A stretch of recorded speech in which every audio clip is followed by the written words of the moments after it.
5వ శతాబ్దంలోనే ఆల్వార్లు నయనార్లు తమిళనాడులో అద్భుతమైనటువంటి వాళ్ళ యొక్క ఆధ్యాత్మిక ప్రభను విశ్వవ్యాప్తం చేశారు. 12వ శతాబ్దంలోనే మహాత్మా బసవేశ్వరుడు కర్ణాటకలో అన్ని కులాల వాళ్ళ మెడల్లో లింగం వేశాడు.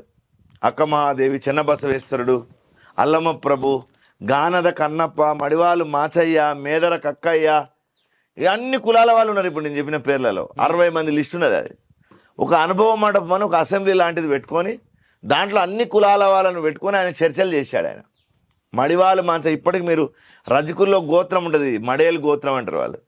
ఆయన మడివాలు మాచయ్య రజకుడు. ఆయన రజకుడు, ప్రియభక్తుడు, బసవేశ్వరుని దగ్గర అనుభవ మండపంలో ముఖ్యమైన వాడు.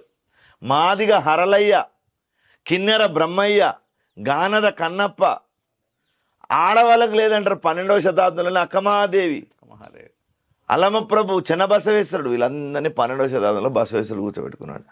మీరు బ్రహ్మంగారి దగ్గరికి వస్తే అన్నాజయ్ అనే ఒక బ్రాహ్మణుడు ఆయనకు శిష్యుడు, ఒక సిద్ధప్ప అనే ఒక దూదేకులు ఆయనకు శిష్యుడు, తర్వాత కక్కయ్య అనేటటువంటి ఒక దళితుడు ఆయన దగ్గర శిష్యుడుగా ఉన్నాడు. ఈ ప్రయత్నం అన్ని కాలాల్లో చేస్తూ వచ్చారు.